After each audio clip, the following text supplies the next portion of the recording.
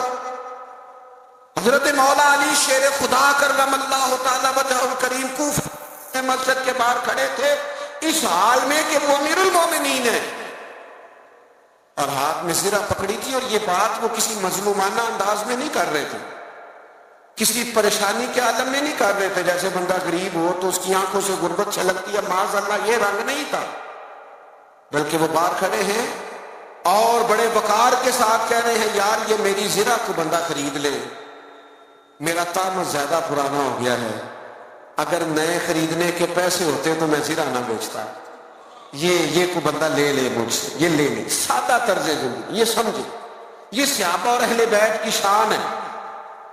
آپ کو پتہ ہے نبی پاک علیہ السلام نے اپنی اولاد کے لیے دعا مانگی ہے, اے اللہ میری اولاد کو نا بقدر ضرورت روزی دینا. اور حضور دعا مانگتے تھے اے اللہ ایک دن پیٹ بھر کے روٹی دینا اور ایک دن کا فاقہ دینا. ایک دن کا فاقہ بھی حضور نے مانگا ہے. میرا میٹھا کھانا ہی سنت نہیں, فاقہ کرنا بھی سنت ہے, اس پر بھی توجہ کریں. یہ بھی حضور نے دعا مانگی, یہ بھی مانگ کے دیکھے کوئی اپنے لیے, یہ بھی حضور نے مانگی. مہینہ مہینہ چولہا نہیں جلا سیدہ فاطمہ کے گھر میں, مہینہ مہینہ. یہ ہمارے بچے نہیں میدانوں میں جہاد کر سکتے. وہ کیسے جہاد کریں گے جن کا ٹیشو پیپر کوئی اٹھاتا ہے, جن کی گاڑی کا دروازہ کوئی کھولتا ہے, وہ میدان میں کیسے نکلیں گے؟ سیدہ پاک کی اولاد پاک نے میدان میں ڈٹ کے مقابلہ کیوں کیا؟ اس لیے کہ ان کی اماں نے مہینہ مہینہ کھجور سرکے پہ گزارا کرنا سکھایا ہوا تھا. ان کی ماں نے سکھایا تھا 3 دن روزے رکھنے, اور کھجور پانی سے سحری, کھجور پانی سے افطار. جب گھر کے اندر یہ سادگی کا حسن ہونا تو پھر بچوں کو مشکل نہیں ہوتی میدانوں میں کھڑا ہونے, پھر وہ طاقتور ہوتے, اعصابی طور پر مضبوط ہوتے. ہم نے دولت جمع کرنے کے نام پر اپنی اولادوں کو کمزور کر دیا ان لوگوں کے مزاج میں, اور یہی منہج صحابہ کا ہے. حضرت عمر فاروق رضی اللہ تعالیٰ کو بندہ ملنے آ جاتا تھا نا کبھی,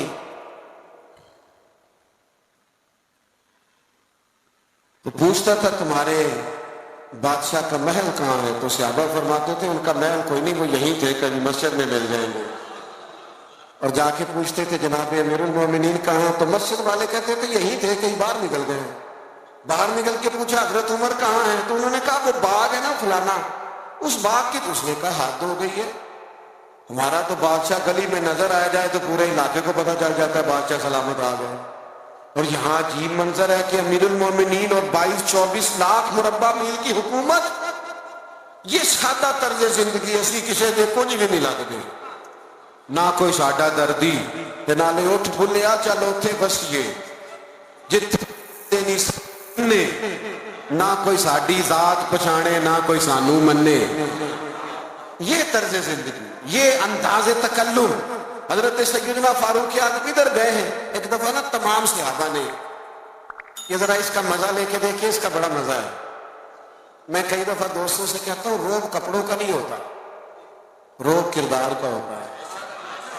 ہاں، کسی آدمی کا 6 کروڑ کا مکان ہو نا، بڑی سوسائٹی میں بڑی کوٹھی، تو پیسہ کرپشن کا ہو تو لوگ دروازے پہ کھڑے ہو کے کہہ دیتے ہیں 2 نمبر مال ہے، اور بندہ ٹوٹی ہوئی موٹر سائیکل پہ آئے، چھوٹا سا آفیسر ہو، چھوٹا سا ملازم، اور جس کرسی میز پہ بیٹھے وہ بھی ٹوٹے ہوئے ہوں، تو اس کے باہر دفتر کے دروازے پہ بڑے بڑے وزیر سفیر کھڑے ہو کے کہہ رہے ہوتے ہیں یار بندہ بڑا کھڑا ہے، نہ سفارش نہ جائے سنتا ہے، نہ رشوت لیتا ہے۔ اس کا مطلب ہے روب کپڑوں کا۔ ہمارے بزرگ تھے نا گجرانوالہ میں حاجی ابو داؤد محمد صادق صاحب رحمۃ اللہ علیہ، ہم بڑے بڑے لوگوں کو دیکھتے تھے، وہ حضرت سے ملنے کے لیے آتے تو کوشش کرتے پہلے کبھی امامہ باندھ لینا، اگر کوئی گھڑی چین والی ہے تو اتار لینا۔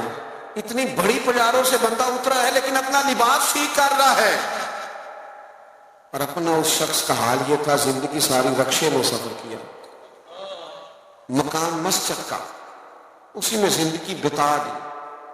کسی نے 1000 پہ نظر پیش کی تو کہنے لگے میرا تو اتنا خرچہ ہی نہیں، مجھے 50 دے گا گزارا چل جائے گا، تو غریب آدمی ہے، تو لے جا اپنے گھر میں کام کاج چلا۔ الہی تیرے سادہ دل بندے کدھر جائیں۔ او عزیز دوست، سادہ طرز زندگی، سادہ، یہ شان ہے صحابہ اور اہل بیت کی۔ اپنی زندگیوں میں نا یہ اعلیٰ کھانا کھا کے نا، روز مرغن غذائیں کھا کے پھر دوائیاں بھی کھانی پڑتی ہیں۔ سادی روٹی کھائے نا، میں نے اپنے ابا جی سے ایک دن پوچھا، میں نے کہا کھانے میں کیا پسند ہے؟ کہنے لگے پتر جی بھوک لگی ہو گئے تے اچار دا بھی بڑا ہی مزہ ہے تے چٹنی دا بھی بڑا ہی سواد ہے، تے جے نہ لگی ہوئے تے پھر نخرے، یہ نہیں کھانا یہ نہیں کھانا۔ بھوک لگ جائے تو پھر سارا کچھ کھانے میں مزہ آتا ہے۔ حضرت عمر فاروق کو نا میٹنگ کر کے صحابہ نے میٹنگ کر کے کہا، باقاعدہ میٹنگ ہوئی کہ جناب عمر سے کہنا ہے حضرت صدیق اکبر رضی اللہ تعالیٰ عنہ کے دور مبارک تک اتنی وسعت نہیں تھی، اب تو اللہ نے بڑی وسعت کر دی ہے، آپ کو بھی مال غنیمت میں بڑا حصہ ملتا ہے، اور اپنی جگہ حضور کا فرمان بھی بالکل درست موجود ہے کہ اللہ نعمت دے تو اثر دیکھنا پسند کرتا ہے۔ آپ کا کرتا کوئی پرانا پھٹا ہوا، اتنے پیبند ہیں کہ اب پیبند لگنے کی بھی جگہ نہیں، عمر سے کہنا کرتا نیا لے لیں۔ سب نے کہا بالکل کہنا چاہیے یار، بڑے بڑے وزیر ملنے آتے ہیں، بڑے بڑے ملکوں کے سفیر آتے ہیں، تو عمر سے کہنا ہے۔ سب کہنے لگے کہنا چاہیے کہنا چاہیے۔ ایک صحابی بولنے کہنے لگے چلو پھر اس بندے کا نام بھی بتاؤ جو عمر سے بات کرے گا۔ بندہ ایک چنو نا جو سیدنا عمر سے، ان کے روب کے سامنے کوئی بات کرے گا۔ ایک صحابی کہنے لگے ہے نا ایک بندہ جن کی بات نہیں ٹالی۔ کہا وہ کون ہے؟ کہنے لگے مولا علی شیر خدا، ان کی بات نہیں ٹالی جائے۔ حضرت علی سے گزارش کی آپ مہربانی کریں، حضرت عمر سے کہیں۔ جناب علی کہنے لگے بات تمہاری ٹھیک ہے، کرتا نیا لینا بھی چاہیے، اور اللہ نعمت دے تو اثر دیکھنا پسند کرتا ہے، اور عمر سے کہنا بھی چاہیے، یہ بھی ٹھیک ہے، میں کہوں گا تو عمر مان لیں گے، لیکن چونکہ میں ہم راز ہوں، میں طبیعت جانتا ہوں، میں کہوں گا تو مان لیں گے، پر یہ والی بات میں نے بھی کوئی نہیں کرنی، کوئی اور کہو تو کرا دیتا ہوں، یہ والی نہیں میں نے کرنی۔ ہاں پھر کوئی رستہ ہی بتا دے تو حضرت علی کے پاس رستے تو سارے ہیں نا، جانتے تو سارے ہیں نا، وہ باب مدینہ تو علم ہے۔ حضرت مولا علی کہنے لگے رستہ ہے نا، سیدہ عائشہ صدیقہ وہ ماں ہے نا مومنوں کی، تو ماں کی بات ٹالی نہیں جا سکتی، ماں تو ماں ہوتی ہے۔ سیدہ عائشہ صدیقہ رضی اللہ تعالیٰ عنہ سے کہا آپ کہیے، تو سیدہ فرمانے لگی ٹھیک ہے، فوراً حکم دیا جناب عمر آئے، انہوں نے بھی چند منٹ بھی نہیں لیے، فوراً حاضر ہوئے۔ ہر جگہ پہ نا بحث نہیں کرنی چاہیے، کوئی جگہ غلامی بھی کرنی چاہیے، چپ کر کے بھی مان لینی چاہیے۔ سانو قید سجن دا گہنا ہے، وہ جینج رکھے اونج رہنا ہے، کبھی مان لینا چاہیے چپ کر۔ حضرت عمر دوڑے گئے، اماں جی میں حاضر ہوں۔ کہا امیر المومنین نے ایک بات کر دی، آپ حکم کریں۔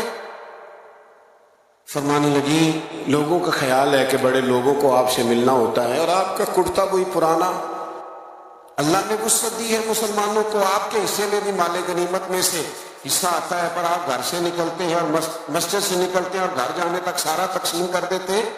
ایک کرتا لے لے، کیا حرج ہے؟ کوئی بات نہیں، کوئی تفصیل نہیں، کچھ نہیں۔ حضرت عمر چپ کر کہنے لگے اماں جی آپ کا حکم آ گیا، شام سے پہلے پہلے لے لوں گا۔ ہاں ہاں، سانو قید سجن دا گہنا ہے، وہ جینج رکھے ایسا اونج رہنا، یہ حضور کی نسبت ہے، اس کا اکرام ہے۔ میں شام سے پہلے لے لوں گا، لیکن اگر آپ اجازت دیں تو ایک بات کر لوں چھوٹی سی۔ سیدہ کہنے لگی عمر کر لیں،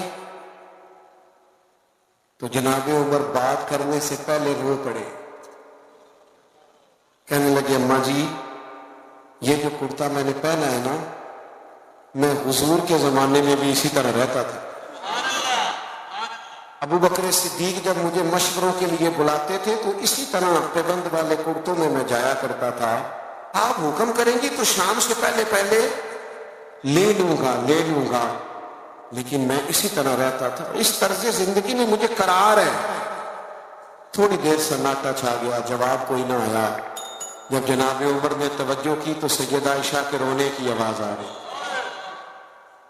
تھوڑی دیر کے بعد فرمانے لگی عمر جو صحابہ نے کہا وہ بھی ٹھیک تھا، لیکن جو آپ کہہ رہے ہیں وہ تو بالکل ہی ٹھیک ہے۔ آپ اپنے حساب سے جیئے، ایک تو آپس میں محبت احترام، اور دوسرا طرز زندگی سادہ، اور تیسرا آپ ساری کتابیں پڑھ لیں، سیدہ فاطمہ، مولا علی، حسنین کریمین علیہم رضوان کی سیرت پر ساری کتابیں، ہر کتاب میں لکھا ہوگا کہ گھر میں مہینہ مہینہ چولہا نہیں جلا، روٹی نہیں پکی، ہر کتاب میں لکھا ہوگا۔ لیکن مزے کی بات یہ ہے جس نے یہ لکھا ہے نا مہینہ مہینہ چولہا نہیں جلتا تھا، اس نے 2 صفحے چھوڑ کے یہ بھی سبھی نے لکھا ہے کہ گھر میں مہینہ مہینہ چولہا نہیں جلتا تھا، پر جو دروازے پہ آتا تھا اسے جھولی بھر کے عطا فرماتے تھے۔ مالا والے سخی نہیں ہوں گے کہ سخیاں کل مال نہیں ہوتا، مالا والے سارے نہیں، کچھ ہوتے بھی ہیں الا ماشاء اللہ، مالا والے سخی نہیں ہوں گے، سخیاں کل مال نہیں ہوں۔ ہاں ایتھے اوتھے دوویں جانی، سخی کنگال نہیں ہوں، یہ بھی بات پکی ہے۔ یعنی غریبی میں سخاوت، وہ ہمارے ہاں ہم نے یہ سمجھا ہے کہ سخاوت کروڑوں اربوں سے ہوگی، لاکھ آئیں گے تو سخاوت ہوگی، یہ ہم نے سمجھ لیا ہے۔ حالانکہ نبی پاک علیہ السلام نے تو یہاں سے سخاوت شروع فرمائی ہے۔ حضور فرماتے ہیں کہ گوشت پکاؤ نا تو شوربہ زیادہ کر لیا کرو، اور اپنے پڑوسی کو بھی سالن میں شامل کرو۔ یہاں سے سخاوت شروع کی، یہاں سے حضور، یہاں سے۔ آپ غور کریں صحابہ اور اہل بیت کی زندگیوں پر کہ ان کا طرز زندگی سخاوت کے معاملے میں کیا ہے۔ بڑا کم ہوتا ہے، سگے بھائی کو لوگ دینے میں کتراتے ہیں، لیکن جب ہجرت کر کے مہاجرین مدینے آئے تھے نا تو انصار نے چلتے کاروبار آدھے آدھے دے دیے۔ یہ باتیں کرنی آسان ہے، لیکن کسی کو اپنا گھر، اپنے بچوں میں لوگ گھر تقسیم کرتے ہیں نا، دیوار میں دیوار نکل دیا تو روتے ہیں میرا گھر بٹ گیا۔ اپنے بچوں میں بانٹتے وقت لوگ رو پڑتے ہیں۔ میرے دوستوں صحابہ نے تو آپس میں بانٹ دیا۔ میں بس بات ختم کرنے لگا ہوں۔ امام حسین رضی اللہ تعالیٰ عنہ گھر میں تھے، دروازے پہ دستک ہوئی۔ آپ نے صاحبزادے سے کہا دیکھنا کون ہے؟ عرض گزار ہوئے حضور ایک بھکاری ہے، فقیر ہے، مانگنے والا آیا۔ 600 یا 800 دینار پڑے تھے گھر میں۔ ہم نہ مانگنے والے کے لیے وہ نوٹ رکھا ہوتا ہے ہم نے جو بچہ بھی کوئی نہیں لیتا، ایک مانگنے والے کے لیے، ایک مسجد کی ٹوپی میں ڈالنے کے لیے، سب سے چھوٹا رکھا ہوتا ہے۔ کہا حضور وہ آیا ہے، تو 600 یا 800 دینار پڑے تھے۔ امام حسین اٹھ کے باہر تشریف لے گئے، وہ سارے کے سارے دینار فقیر کی جھولی میں ڈالے اور ڈھال کے فرمانے لگے پتہ نہیں تھا آپ نے آنا ہے، ورنہ میں کو بندوبست کر کے رکھتا۔ یہ دیکھو خود بھیک دے خود ہی کہے منگتے کا بھلا ہے، منگتے کا۔ ایک تو ان کا احترام تھا آپس میں، ایک یہ کہ انہوں نے طرز زندگی سادہ، یہ جو فقیری ہے نا یہ حضور کی مجبوری نہیں، یہ نبی پاک کی پسند ہے۔ فقر اختیاری ہے رسول پاک، حضور کی پسند ہے سادہ رہ. اور تیسری بات یہ کہ سخاوت کرنا، دوسروں کا خیال رکھنا. ایک بات سن لیں اور میں اپنی بات کو ختم کروں. 9-10 محرم کی درمیانی رات تھی. عمر ابن سعد نے آ کے امام علی مقام سے کہا 2 ہی باتیں ہیں، یا بیعت یزید کریں یا صبح جنگ کے لیے تیار ہو جائیں. تو امام فرمانے لگے ایک رات ٹھہر جاؤ، صبح بتا دوں گا. وہ چلا گیا، اس نے کہا ٹھیک ہے. حضرت عباس آئے. حضرت عباس رضی اللہ تعالیٰ عنہ عرض گزار ہوئے بھائی جان میرے آقا، فیصلہ آپ کا مجھے پتا ہے صبح کیا ہونا ہے. فیصلہ ابھی بھی یہی ہے اور صبح بھی یہی ہے کہ آپ نے بیعت تو کرنی نہیں، ہونی تو جنگ ہے. تو آپ ایک رات کا آپ نے کہہ دیا، یہ عجیب سے لوگ ہیں، پتہ نہیں کیا سوچیں گے. تو امام حسین فرمانے لگے عباس تیرا کیا خیال ہے؟ میں نے سوچنے کے لیے ٹائم لیا. کہ حضور پھر کس لیے لیا ہے؟ فرمانے لگے عباس، یہ جملہ یاد رکھنا. کہنے لگے عباس تجھے پتا ہے نا کہ حسین کو سجدوں سے بڑا پیار ہے. سجدوں سے پیار. فرمایا ایک رات اس لیے لی ہے کہ ذرا رج کے اپنے رب کو سجدہ تو کر. تو 4 باتیں آج کی نشست میں. ایک تو ان کا احترام، قرآن نے کہہ دیا رحماء بینہم. اور دوسری بات یہ کہ ان سے زندگی گزارنا سیکھیں، سادہ ہو جائیں. اور تیسری بات یہ کہ اپنے بھائیوں کا، یہ غریب جو ہوتے ہیں نا یہ سیانے نہیں ہوتے، کیونکہ سیانے ہونے کے لیے بھی پیسوں کی ضرورت ہوتی ہے. جنہیں گھر دانے وہ دے، غریب سیانے نہیں ہوتے، اس لیے غریبوں کے لوگ شکوے بھی زیادہ کرتے ہیں. سیانے کیوں نہیں ہوتے؟ آپ نہیں سیانے پھر بھی پیار کریں، ان سے محبت کریں، ان کے حق میں اپنے دلوں کو نرم کریں. اور تیسری بات یہ کہ اپنے دوستوں کو، اپنے رشتہ داروں کو ضرور صلہ رحمی سے نوازیں. اور چوتھی بات یہ کہ سجدے کا، عبادت کا ذوق پیدا کریں. اچھا نہیں لگتا بزم میں تیزی سے آنا اور چلے جانا، لیکن ہم مجبور لوگ ہیں. ہم ایک جگہ پہنچ رہے ہوتے ہیں تو دوسری جگہ سے فون آ رہے ہوتے ہیں، وہ یہ بھی نہیں پوچھتے نکلے ہو کہ نہیں، وہ پوچھتے ہیں پہنچے کتنے ہو. تو یہ اسی محبت میں یہ ٹائم سیٹ ہو گیا تھا. پروگرام آگے چلے گا نا، محفل ابھی چلے گی نا محفل. سید صاحب قبلہ موجود ہے. ایک بات اپنے ذہن میں اچھی طرح رکھیں، محفلیں سرکار کی ہیں، بندے آتے جاتے رہتے ہیں. میں دیانتداری سے کہہ رہا ہوں آپ کو، اور پہلے بھی کہہ چکا ہوں پھر کہتا ہوں، ہم نظریات کے قائل ہیں، شخصیات کے قائل ہیں. قطر محفل کا ماحول آپ خراب نہ کریں. آپ اگر محفل میں اطمینان سے بیٹھیں گے تو اللہ کے گھر میں باوضو بیٹھو، مجھے تسلی ہوگی قلبی طور پر.